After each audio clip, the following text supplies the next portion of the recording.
Today on the Matt Walsh Show, Hollywood released a historic, groundbreaking gay romantic comedy that nobody went to see. Does this mean that we're all going to be accused of homophobia for not supporting the film? Well, yes, of course it does. Also, an investigative report from the Daily Wire reveals that the pro-trans student walkouts in Virginia last week were not exactly what they appeared to be. Plus, Kamala Harris wants to provide hurricane relief to all the people in Florida who need it, except the white ones. In our Daily Cancellation, at long last, David French finally pens the conservative case for transitioning minors. All of that and more today on the Matt Walsh Show.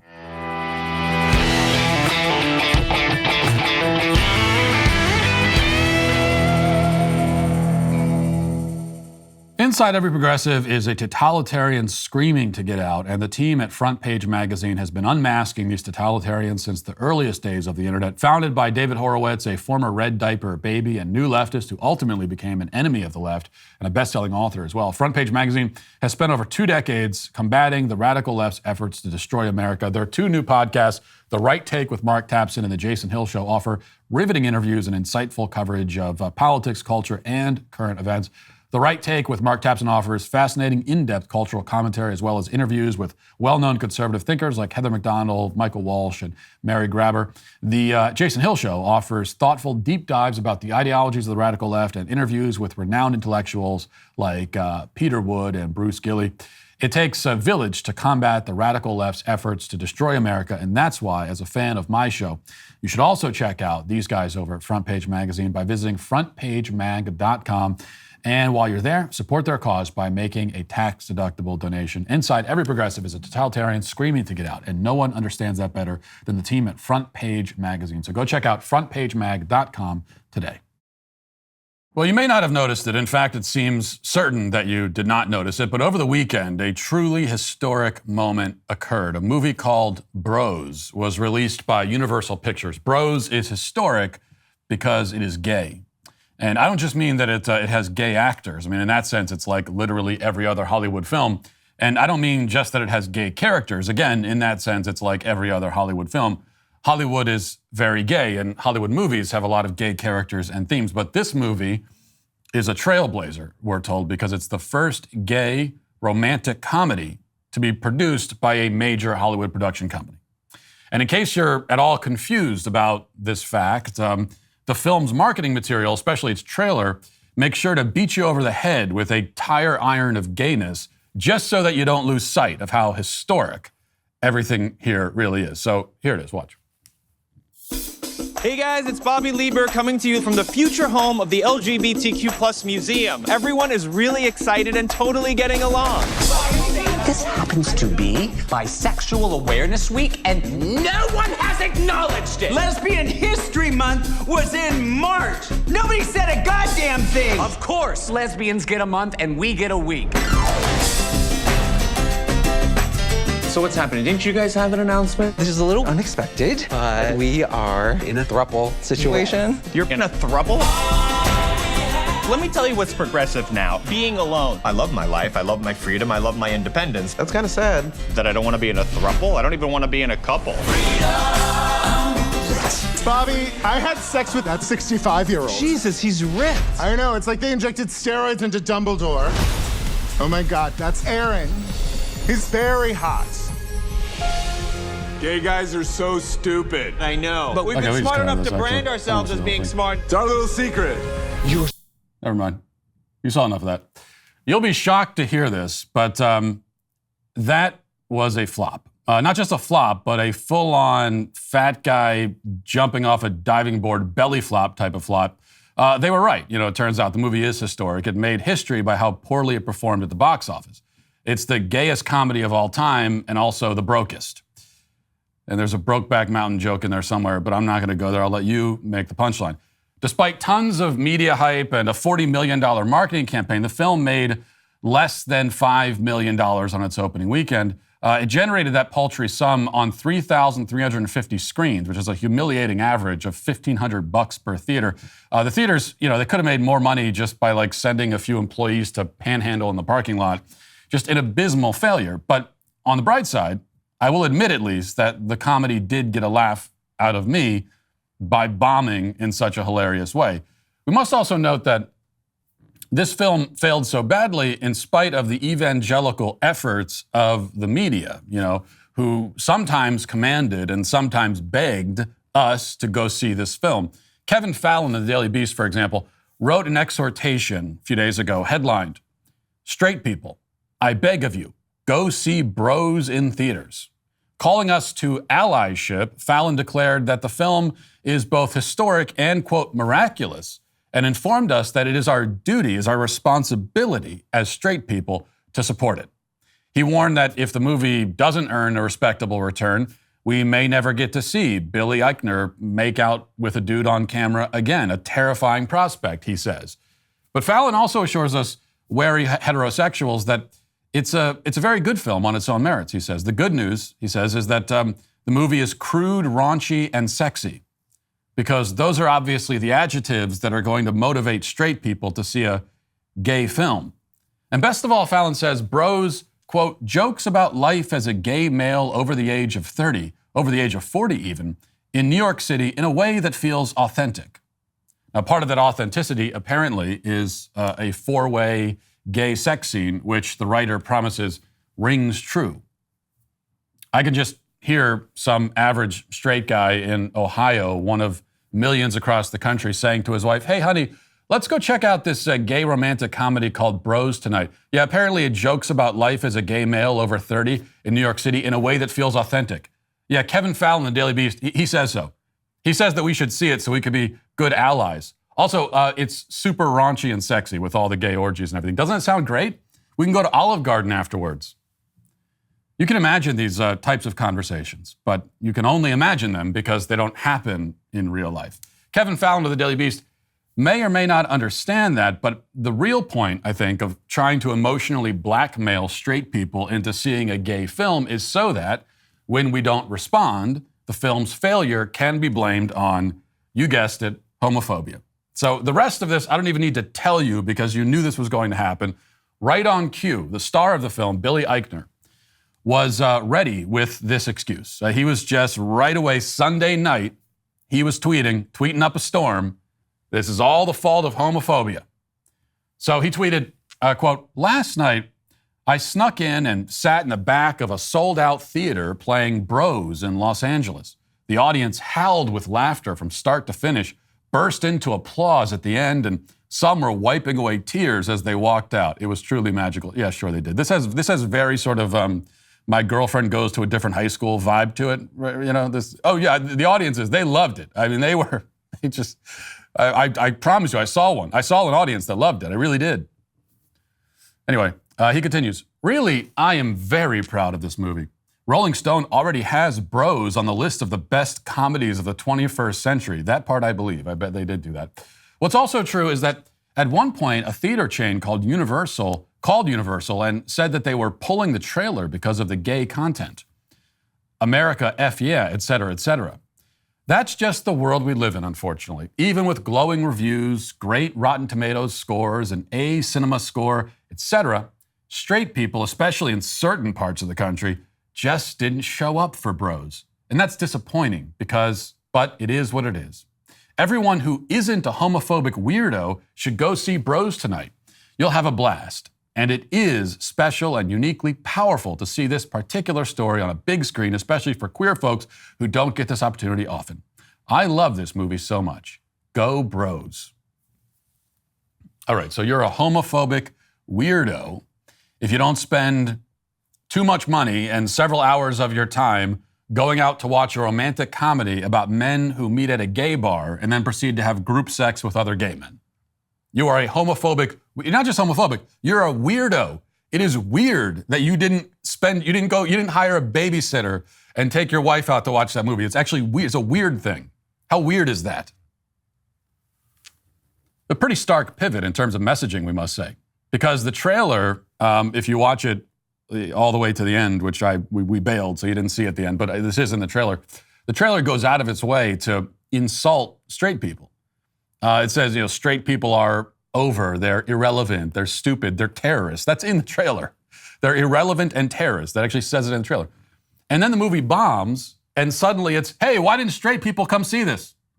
Hey, you irrelevant idiot terrorists, come watch our movie, dumbasses. You owe it to us. A slightly schizophrenic marketing campaign. But there is an important lesson, I think, that we can learn from this whole fiasco. And there's a reason I'm talking about it. And it's not just to make fun of this movie for doing so poorly. That's 80% of the reason. 20% is because there's a lesson. So some have speculated that Hollywood knows that films like this will bomb, and yet they put the film out anyway.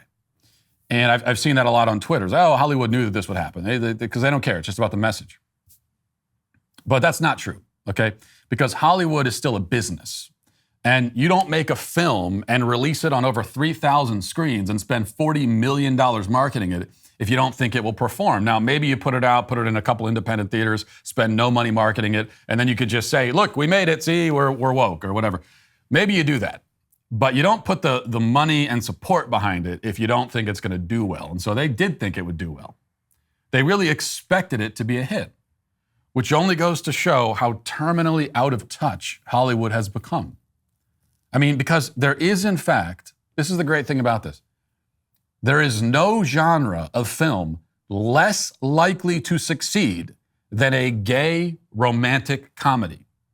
You have just combined things in such a way as it is a perfect storm in terms of like making a movie that will bomb. It's the sort of film seemingly designed to appeal to the smallest possible subset of potential moviegoers. So heterosexual women are the normal audience for a romantic comedy. But they want to see a romance they can relate to or aspire to, right? They want to be able to relate to it, or they want to be able to dream of themselves in a similar situation. They could do neither of those things with a story about two men hooking up at a gay club. Okay? When you get a bunch of guys meeting each other on Grindr, that is not the sort of romance that women have in mind. Meanwhile, straight men are loath to see romantic comedies of any type. My wife has convinced me to watch maybe 5 total in 10 years of marriage, and it took a sustained emotional and psychological pressure campaign to extract even those concessions out of me. So she gets like one every 2 years, okay? So if we're already reluctant to watch heterosexual romantic comedies, why would you think you could get us to watch a gay one? It's a pretty bold strategy. So you're already having trouble selling something to someone. So then you go and make the product less appealing and expect better results. Oh, you didn't want to buy this car, sir? Well, here, let me have it painted hot pink, and then we'll see how you feel about it. This is the kind of tactic that made sense in the minds of Hollywood producers because they exist in a solar system 50 million light years from the planet the rest of us are living on, which is why their output is so atrocious. But the good news, the real good news, is that as they relegate themselves to irrelevance, opportunities arise for other people to tell stories and make films and create content that actually connects with the average person. Now, I didn't mean for this all to lead to a sales pitch for the Daily Wire, but that is something we're trying to do over here, such as my film, What is a Woman, which is better and funnier and more relevant and more important and far more successful than Hollywood's historic gay romantic comedy. And the other piece of the good news is that I'm taking the film on the road, touring college campuses across the country. My first stop is tomorrow when I'll screen the film at Catholic University in D.C. So I hope to see you there. I guess this was all leading to a sales pitch, but what can you do? Let's get to the 5 headlines.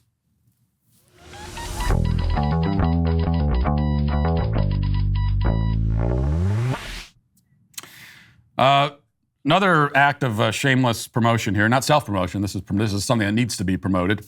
I need to start by telling you this, and I am calling on the Sweet Baby Gang to mobilize. I need you out here. I need your support, because on October 21st, which is a Friday at 4 p.m., we're going to have a rally at the Capitol building in Nashville, and is a rally, we're calling it the Rally to End Child Mutilation. Why are we calling it that? Because we're trying to end child mutilation in the state of Tennessee, and then beyond, right?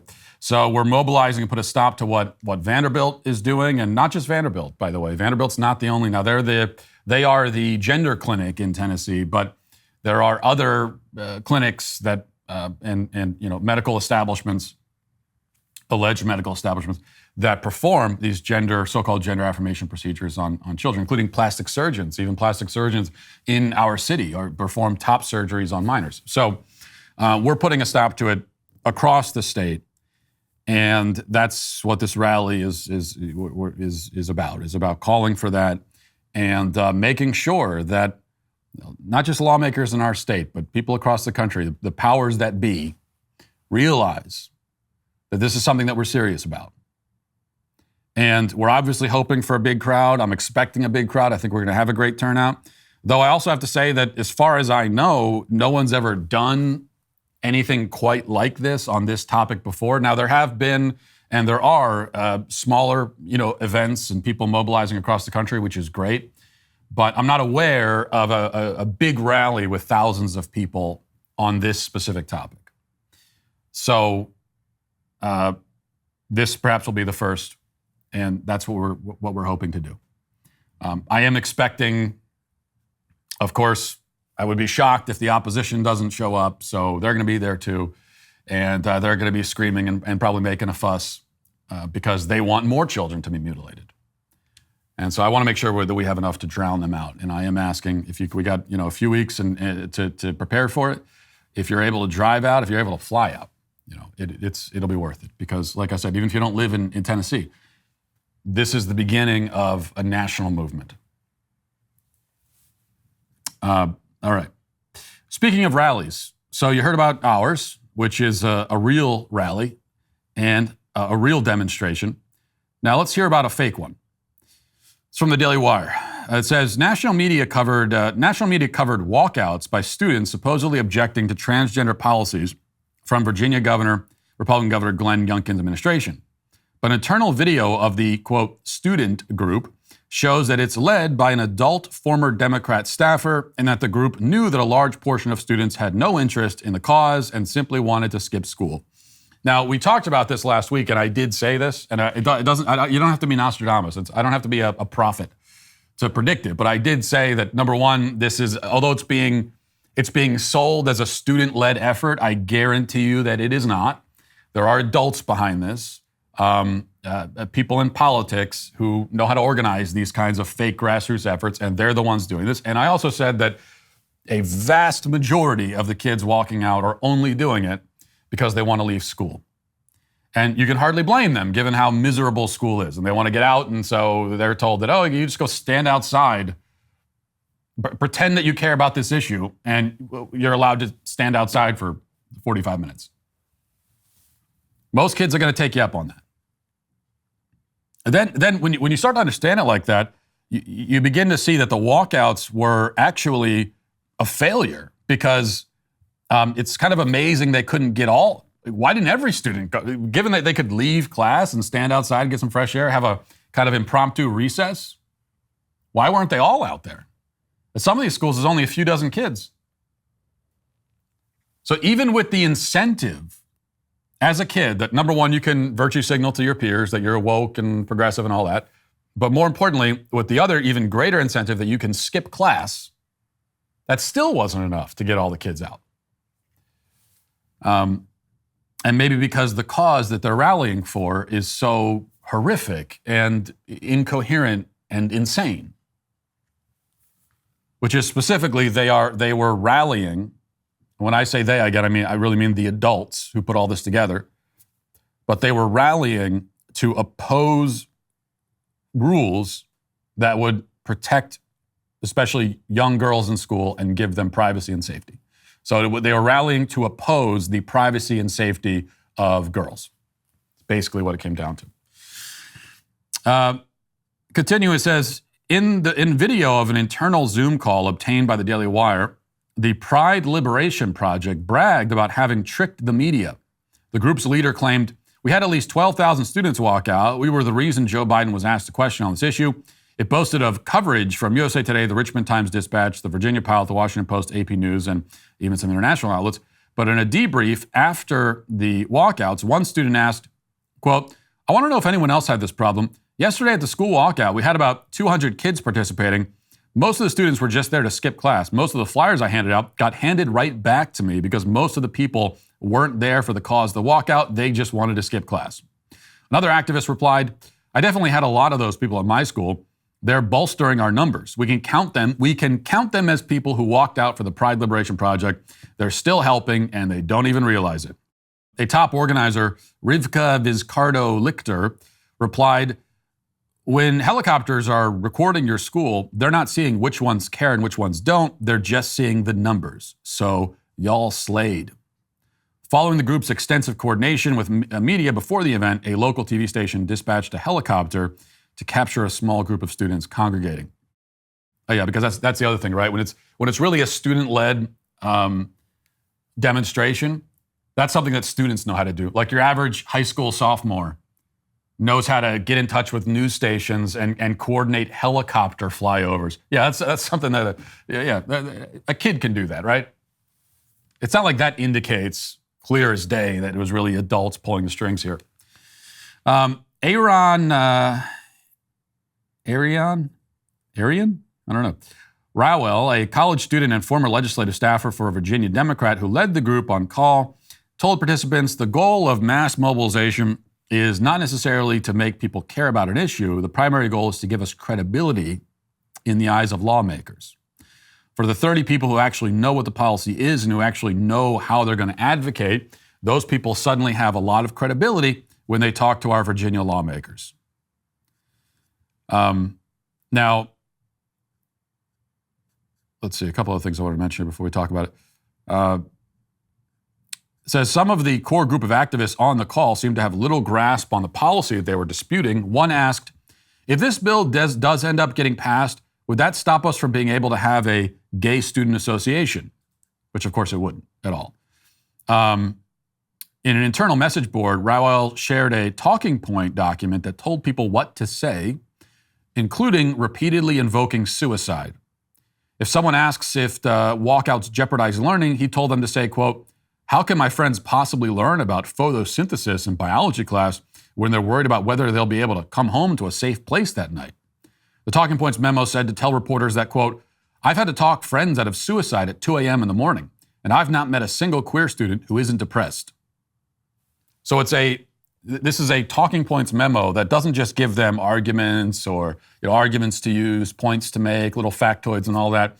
It actually tells them, it gives them false personal information they're supposed to share. They're supposed to tell false personal stories about friends they talked out of suicide at 2 a.m. And then another part of this is that the people organizing this and coming up with these media talking points, they're counting on the media not noticing that all the kids are saying the same thing, and suspiciously like 60 kids all have a story about talking a friend out of suicide at 2 a.m. They're counting on the media not noticing it, or if they do notice it to not say anything about it. And as far as that goes, it's a pretty safe bet. But all of this is just perfect in how it is emblematic of the left's approach, especially on this issue in general, because this is exactly why they use kids to advance their message. Okay, the kids don't understand. They don't understand the issue. Most of them don't understand at all. They're not clued in. They're thinking about other things, as well they should be. Right? Kids shouldn't be thinking about this issue at all. They're thinking about other things. So the kids don't understand it. And even most of the kids who are a little bit clued in, who are more knowledgeable than average about these issues for a kid, even most of them are actually, when it comes down to it, clueless. That's why you had one of the activists who thought that he was marching to make sure that they don't ban the Gay Student Alliance, which is not in the cards to do. Now, I'd be in favor of banning that because I don't think that there should be there's no reason to have any conversation or any organization around sexuality or sexual orientation in the classroom or in school at all. But that's not what anyone is trying to do in Virginia. So they don't understand. They're completely ignorant. They don't really care about it. But they are just pawns. all the organizers and activists care about, and they say there on the call. They're very clear about it. It's like, we don't care if these people actually understand what they're doing. It doesn't make a difference. We just need the body count. We need the numbers. Okay, we need to use them as pawns so that we can get what we want. All right, Hurricane Ian wreaked havoc in Florida, though the devastating toll could have been worse without the excellent leadership of Ron DeSantis, who did everything possible to get people out of harm's way and is now organizing relief efforts for those affected. The Biden administration is also organizing relief efforts, but their focus is a bit more, well, targeted, I guess. It is our lowest income communities and our communities of color that are most impacted by these extreme conditions and impacted by issues that are not of their own making. And so absolutely.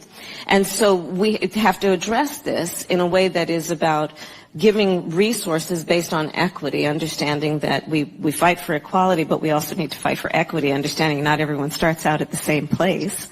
And if we want people to be in an equal place, sometimes we have to take into account those disparities and do that work. Do that work. She had to throw that in there at the end. Only thing she was missing, she got all the cliches in. Only thing she was missing is lived experience. Maybe I missed it, but I zone out whenever she's talking like anybody else. But maybe she should have thrown something in there about, it's also the lived experience of the BIPOC community. Their lived experience of hurricanes is worse. Is worse than a white person's experience of a hurricane. I mean, a white person, a black person could be in the same hurricane, standing next to each other. But for the member for a person of color, that lived experience is going to be even more severe. And so that's why we got to make sure that we give them relief first. Now, thankfully, this really ultimately comes down to Ron DeSantis and his administration to make sure that the people who get relief, who need relief, get it. And he is not going to, he's going to provide relief to everyone who needs it. And he's not going to do it based on race. But this is what the Biden administration would like to do. Even when it comes to hurricane, they find a way to racialize hurricane relief. Natural disaster relief is a racialized issue to them. And she found, they never come out quite out and say, but what she's actually saying there, of course, is that we're not interested in helping white people. That's it. We're not interested in helping them.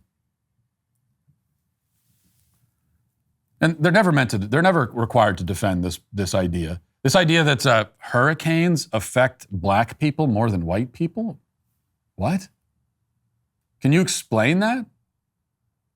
Can you spend, if I give you even 60 seconds to elaborate, can you give me a couple more sentences elaborating on that idea? That hurricanes impact people depending on the color of their skin? Of course, the media is not going to require them to explain that because it's totally indefensible. She also says, of course, she contradicts herself in the usual leftist narrative because she says that, they're being impacted by something that's not of their making. Now, I agree with that. That's true. When a black person is harmed by a hurricane, when their house is washed away by a hurricane, that is something not of their own making. But that also applies to white people. Now, I can say that I believe that, but according to Kamala Harris, no, we do cause the hurricanes. So what, do black people not contribute to CO2? They don't contribute to the warming of the earth, according to her? Actually, the hurricane is of their own making. We all did it. Oh, no, but there's an intersectional relationship between systemic racism and climate change. And so actually, white people are more guilty of causing hurricanes than black people. I don't know how. I can't explain it. But maybe Kamala Harris can. Well, she can't explain it either, but she would assert it anyway. All right, Libs of TikTok has this report. It says, Barbara Bush Children's Hospital in Maine has a gender clinic which offers puberty blockers to kids, cross-sex hormones, guides for boys on tucking, and guides for girls on chest binding. They also promote their services in helping young children fully transition. And then she posted this local news report. Let's watch a little bit of this. Like so many 9-year-old girls, Lucy Tidd loves to dance. I love that I'm very flexible and that I can do a bunch of stunts and stuff in my dancing, and that I'm very athletic. She also loves to play the keyboard. But Lucy's life wasn't always this easygoing. That's because Lucy wasn't always Lucy. When my child Benjamin was born back in 2006, he was born Benjamin Thomas Tidd. Bridget says Benjamin was headstrong from birth and struggled with behavioral issues. But she says there were other things that were different about Benjamin. We noticed at a young age there was this tendency to want to dress up and want to do what I do every day. And he used to love, if I had high heels on, he would love to hear the sound. He said, "I love that sound, Mama. I love that sound." Okay, I'll pause it there. So there it is. That's science. That is just science right there, isn't it? Because that's how they knew that their young boy was actually a girl deep inside. He had a girl trapped inside him, and the way they knew that was that he liked the sound that high heels made when they hit the floor. And the reason we play audio like this for you is because you'll notice that this is not cherry picking. Okay, it's not like I'm looking for the parent who makes the worst possible excuse for transitioning their child. Every excuse is the worst possible excuse because this is every single parent, every single one who has been profiled by the media in this celebratory way for transitioning their child. Every single one, this is what they say. It's almost this exact story over and over and over again. Well, my son, when he was 4 years old, he was interested in dresses. So he's a girl. We had to permanently change his body forever because when he was 4, he liked high heels. There does not exist a family out there with a transitioned, quote unquote, child that had a better reason to do it, okay? This is it. That is all you're ever gonna hear. This is what it all comes down to, always, 100% of the time. You have a child, a young boy, who makes the mistake, at the age of 3 or 4, of being like interested in whatever women's clothes because they're bright and colory, and the high heels are interesting because they just look different than other shoes, and so that's why at the age of 3 or 4 he's interested in them. And she even says he likes the sound they make. That's what interests him about the high heels, is that he likes the sound they make, which is a very innocent, childlike reason for being interested in a particular shoe style. But she takes this as evidence of some deep internal truth. And little did that boy know when he was 3 or 4 years old, in simply being interested in this style, and being curious as a child, in his childlike curiosity. Because of that, he's now going to be condemned to a life where he is deprived of his own boyhood and eventually his own manhood as he grows older. Let's keep watching a little bit of this. At first, the Tidds thought it was just a stage he was going through. That was until a moment that altered their lives for good. He said to me, "Mom, I wish I could die and God could bring me back as a girl." And that was the moment we said, we would rather have our child be with a different name and identify as who she wants to be than a child that isn't here at all. I sprang from my bed to see what was the matter. That's when the Tidds sought help at the gender clinic at the Barbara Bush Children's Hospital. Dr. Gerald Olshan, a pediatric endocrinologist, is the medical director. About 1 in 4 will attempt suicide. About half will consider suicide during adolescence. And so our big goal and what got me interested is how do we help this population do better in the long run? This isn't a choice in most individuals. This is probably biologically programmed. Maybe make some suggestions. Dr. Biologically Aaron Belford, programmed. a child and adolescent Okay, we can turn this off. That is such. And he knows that it's the guy in the beard there. He knows it. Oh, it's biologically programmed. Really? It is, huh, doctor? So where were all these kids for the whole history of the human civilization? Where were they up until 5 years ago? Where were they?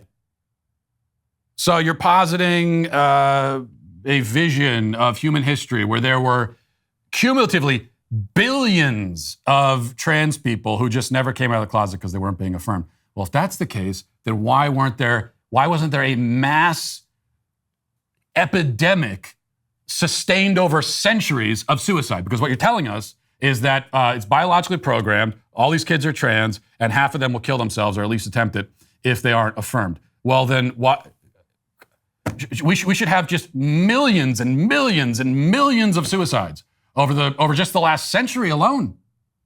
Kids mysteriously killing themselves all over the place. And yet that wasn't happening at all. At all. No, the child suicide epidemic is happening now in direct correlation with gender ideology taking hold of their generation. So you might start to connect some dots. The other thing you'd always notice in these videos, because again, they're all the same, and so you'd be excused for thinking, if you watch this and think, haven't we seen this already? You have, because they're all the same.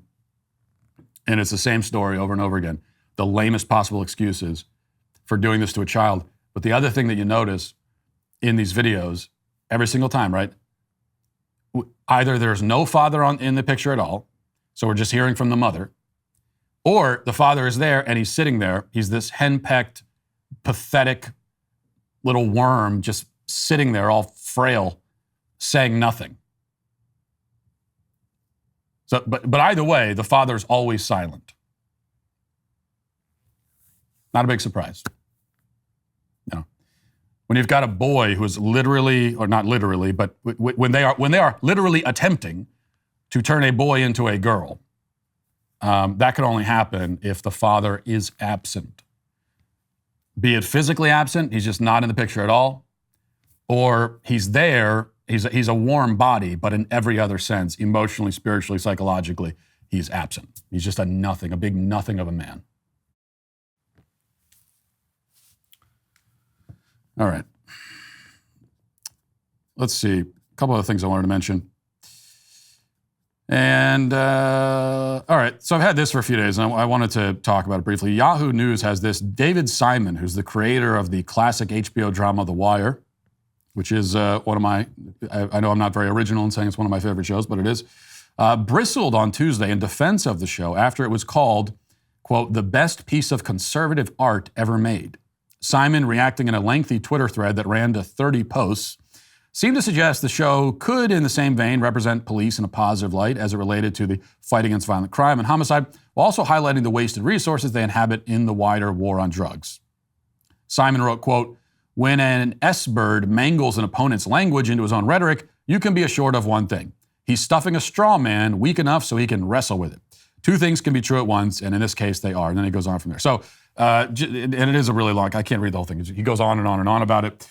But we could summarize it by saying that he, as the creator of The Wire, is very upset that anyone is claiming it has conservative themes. He just doesn't agree with that, and he's upset about it, and he doesn't like being accused of creating a conservative piece of art. Because to him, that's the worst thing that you could be accused of in the world. He'd rather be accused of being a serial killer than to be accused of creating something that conservatives can relate to. Or that even the worst of that actually has conservative themes and a conservative message. Now, I bring this up because I think it relates to this story, which was just put out by the Daily Wire. It says the nation's largest abortion provider, Planned Parenthood, is fuming mad over abortion-related scenes in the latest Marilyn Monroe movie, Blonde.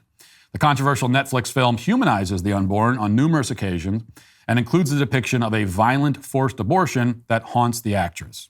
Karen Spruik of Planned Parenthood Federation of America said, as film and TV shapes many people's understanding of sexual and reproductive health, it's critical these depictions accurately portray women's real decisions and experiences. While abortion is safe, essential health care, anti-abortion zealots have long contributed to abortion stigma by using medically inaccurate descriptions of fetuses and pregnancy.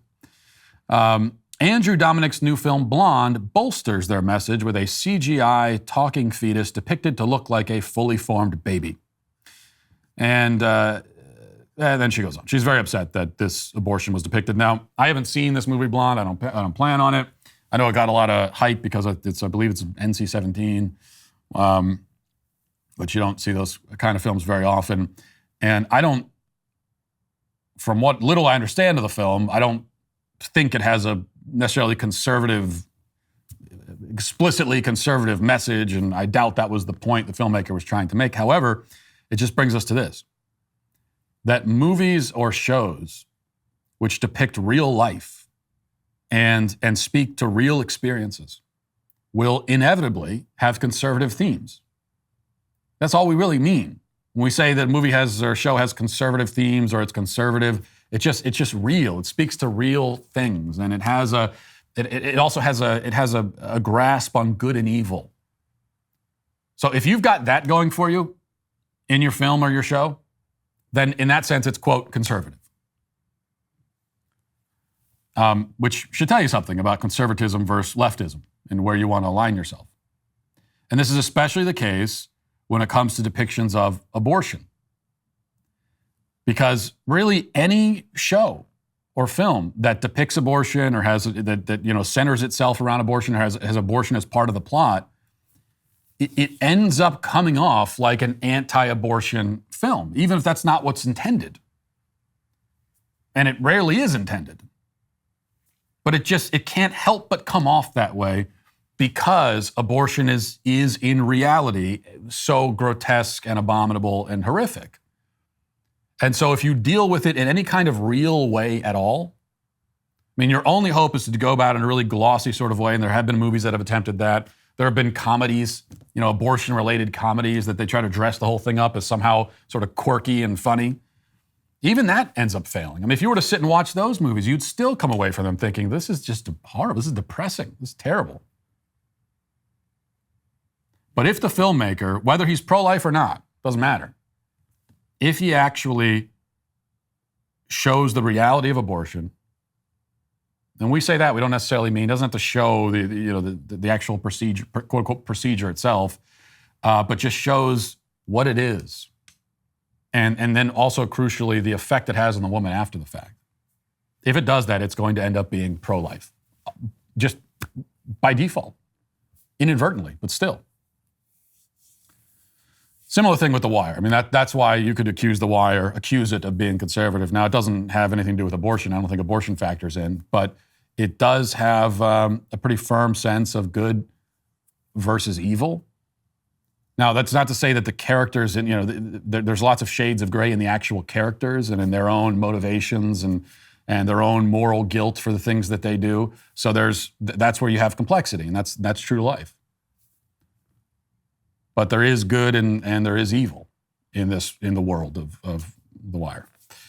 All right, this is finally from Yahoo. It says, it's been nearly 100 days since the Supreme Court overturned Roe v. Wade, but some black women aren't letting decades of reproductive rights slip away quietly.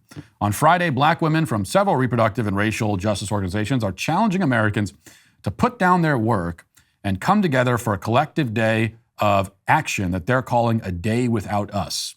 The event, which is being organized by advocates at the Frontline, Netroots Nation, and several other national advocacy groups, also marks the 46th anniversary of the Hyde Amendment.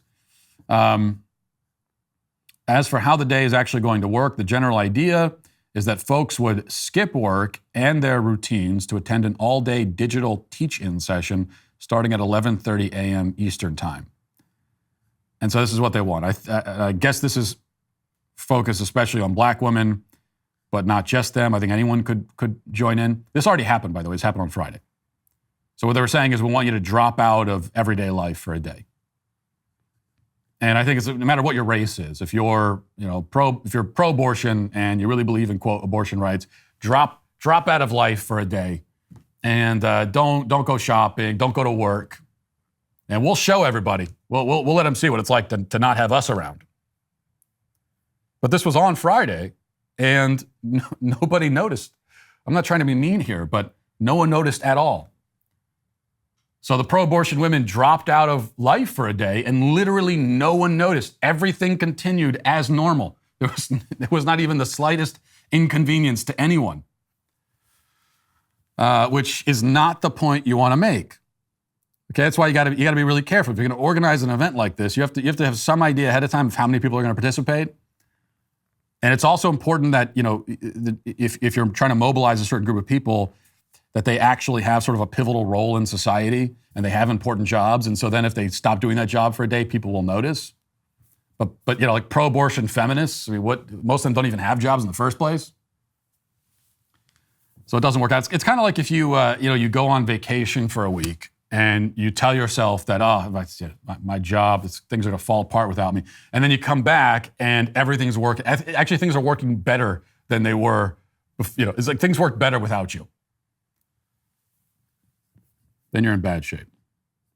And see, this is why I would never organize a day without podcasters event. I would never try to do that for a similar reason. Let's get to a comment section. Daily cancellations are the law and order of the day. We the sweet baby gang. Stan Thompson says, Jordan Peterson literally saved my life. If it wasn't for him, I wouldn't have gotten over my debilitating crystal meth addiction I suffered for 15 years from homeless and everything. A huge reason I am who I am today is because of Jordan Peterson. He's one of the most amazing human beings of our generation, truly a rare gem of a human being. People like him are extremely, extremely rare and should be protected and cherished at all costs. He wants nothing but the best for all people. The man has a true heart of gold. Honestly, when the liberals all began hating on him, that was what began waking me up to what was happening to the Democrat Party and pushed me to leave that party. Jordan Peterson is demonized, yet a man who assaulted a pregnant woman during an armed home invasion has a statue built for him and is worshipped by all on the left. Yeah, well, that's and that's not by accident. There's a direct connection there that essentially on the left, if you actually care about the well-being of human beings and you try to make people's lives better, actually better, then they're going to hate you. And it really is simple as that. And if you have actively worked to harm people or at the very least done nothing to help anyone ever in your life, then you've got a much better chance of being hailed as a hero by the left. But this is basically the number one sin that you can commit as far as the left's concerned, is to help people. Because that's all that Jordan Peterson is doing. It's if you didn't know any better and you weren't clued in at all and you saw this, you'd be baffled by it. That how much they hate Jordan Peterson. It's like, what? Why do you hate him so much? What did he ever do to you? It's all he's just offering his insights, and he obviously really cares about people. That's why he gets emotional when he talks about it. So whether you agree with everything he says or not, the hatred is almost baffling. Until again you realize that on the left they're really anti-human. That's what it comes from. Brittany says, I saw this clip of JP last night, and I thought the marginalized were supposed to have a voice line brought a tear to my eyes. I honestly had never thought of young men identified as incels like that. And that shows how effective the marginalization campaign has been. You put a label, there's a certain group of people you don't like, and in the case of the left, they really hate young men, young white men in particular. And so you just put a label on them. And in this case, you say, oh, they're incels. We're going to call them all incels. And then that becomes your excuse to hate them. And when anyone defends them and says, well, you shouldn't hate this group, they say, no, they deserve it. They actually deserve it. Of course, tyrants through history, that's what they always say. They have their group they're demonizing, and they always say that, well, in general, I wouldn't treat a group this way, but these people deserve it. And Obi Ken Kenobi says, as evident by the Frat Boys ad, Matt clearly just reads whatever is on the prompter for those segments with no prep beforehand. Sean, the producer, this is a perfect opportunity to troll him with an I'm Ron Burgundy type moment, just saying. It wouldn't even be funny because, of course, yes, it'll work every single time. I'd read what's on the prompter. Okay, this is my programming. I can't help it. Jake says, Matt, what did you and Michael decide for your bet? Yeah, we talked about this in the members block on Friday. We were going to have, because we're facing off against each other for fantasy football this week. And we were trying to figure out what our bet would be. So the loser would have to do something. And we never decided on it. So I don't think we ever decided what the bet is, which is good because I believe I lost. And we never decided on what the bet is. So I don't have to do anything. I'm off the hook. Procrastination and laziness pays off yet again, folks. The Daily Wire is hiring, another one of these, a senior front-end web developer to join our streaming platform and e-commerce team. You need at least 3 years of real-world software experience, but you do not need a college degree, just big league coding chops like me. In Big Bang Theory speak, I don't even know what that means. That's the show? You got to be adept in HTML5, CSS3, JavaScript, React Native, and RESTful APIs. Is it APIs or APIs? Okay. And be adept in that as well. In front-end web development, if front-end web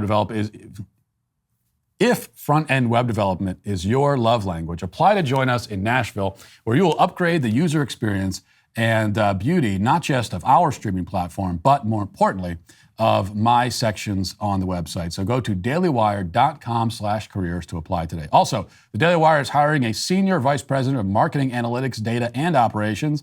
I'm told that this is a high-profile executive role with paid relocation to Nashville. This innovator will design, hire, and oversee a world-class marketing, data, and analytics team that is built atop the marketing data stack, from CRM platforms to multi-touch attribution tools to propensity targeting models.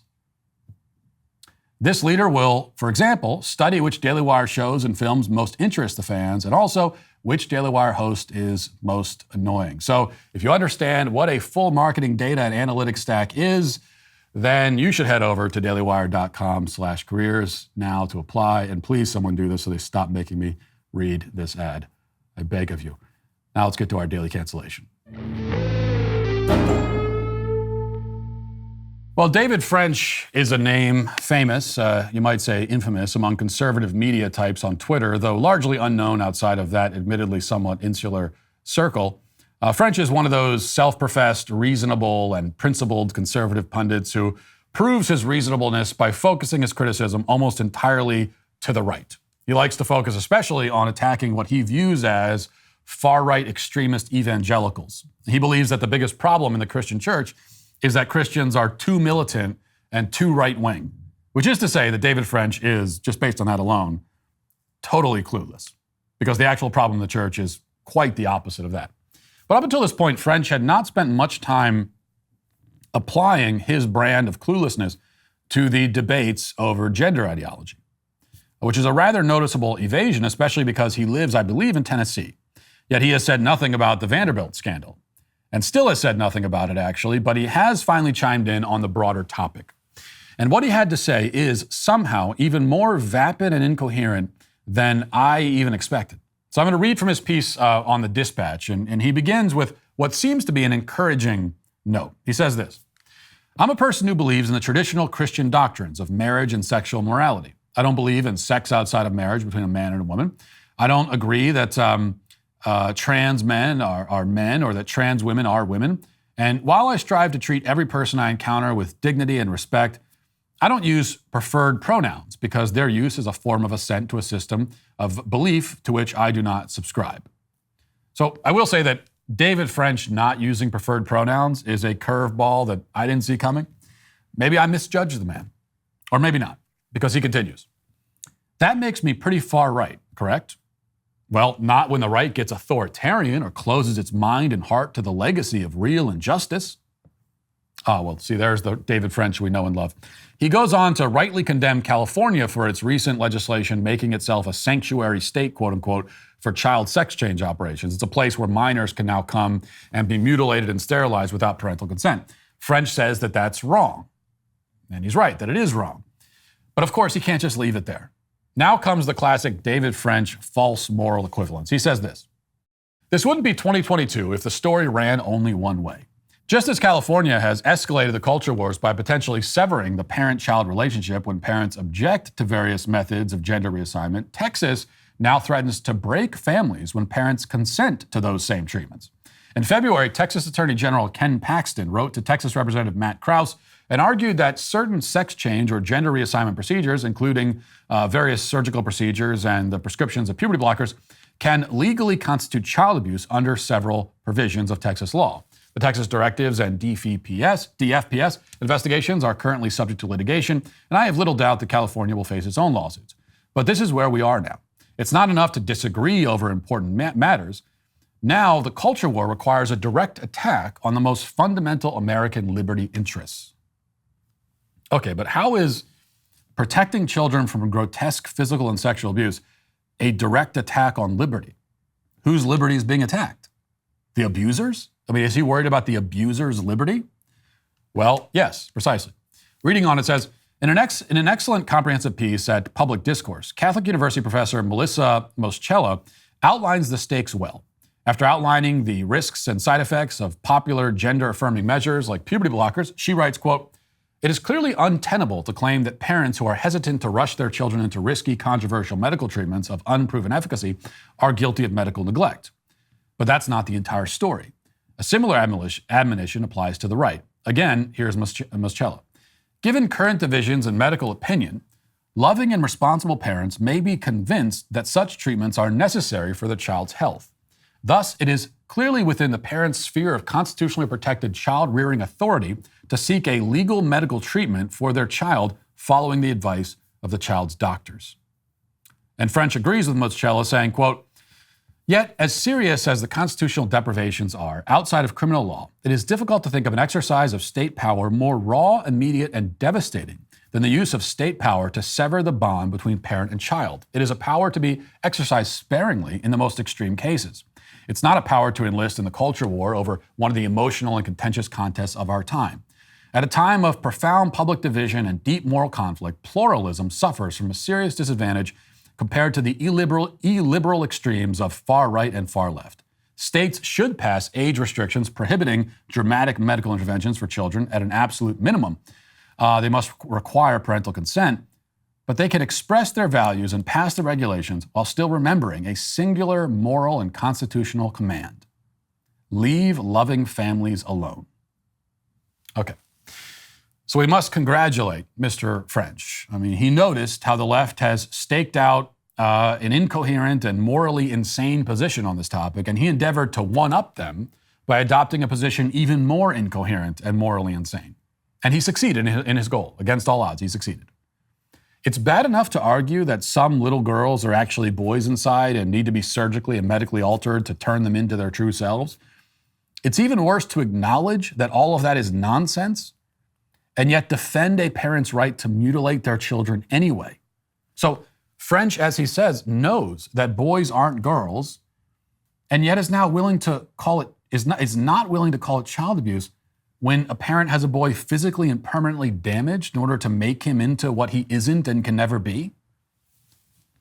You know, a mom who throws her son out the window because she thinks that he's really a bird is dangerous and psychotic, obviously.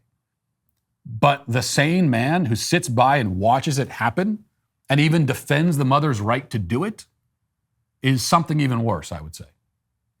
So contrary to what French claims, leave loving families alone is neither a constitutional nor moral command. It is rather the platitude of the intellectually lazy. You know, I would say that a parent who permanently disfigures their children and sets them up for a lifetime of confusion, despair, and regret are not by any definition of the term loving. Because to love is to will the good of the other, and castrating and sterilizing your children is not willing their good, but rather willing their misery and their eventual suicide. And it's not just my subjective opinion that it isn't good to do this to a child. It's a moral fact. It is so fundamental, so basic, so self-evident that to deny it is to invalidate any and all moral statements. Because if we cannot say that it is plainly evil to castrate and mutilate children, then we cannot say that anything is evil. I cannot think of a definition of evil that would not include, to start with, this form of abuse. And besides, even if this abuse does align with a parent's perverted idea of love, so what? Not everything done in the name of love is okay or moral, nor should it all be permissible under the law, just because someone said it was loving, obviously. Here, David, I'll tell you a singular moral command. Here's one. Protect the innocent. Children are innocent, and they cannot consent to being brutalized in this way. They cannot consent to it. It is happening to them. It is happening to their bodies, their lives. They cannot consent. Who gives a damn if the parent consents to it? What does that matter? The fact that their parent consents to it is irrelevant. and will do the child no good as he grows older. When a young girl enters adulthood without her breasts, without her voice, without her ability to have children, all of that permanently deprived of her, taken away, stolen, what difference does the parent's previous consent make? Who cares? Is she supposed to take solace in that while she's forced to live every day for the rest of her life with the tattered remains of her womanhood? Is she going to live the next 6 decades of her life saying, well, at least my parents consented to it when I was 14? If you're so focused on rights, why not focus on the right of a child to be free from grave bodily harm? Does a child have that right, David? Does a child not have that God-given right? What about a child's right to their own body, their own identity, their own future? Let me ask you this. Do parents have the right to mutilate their children?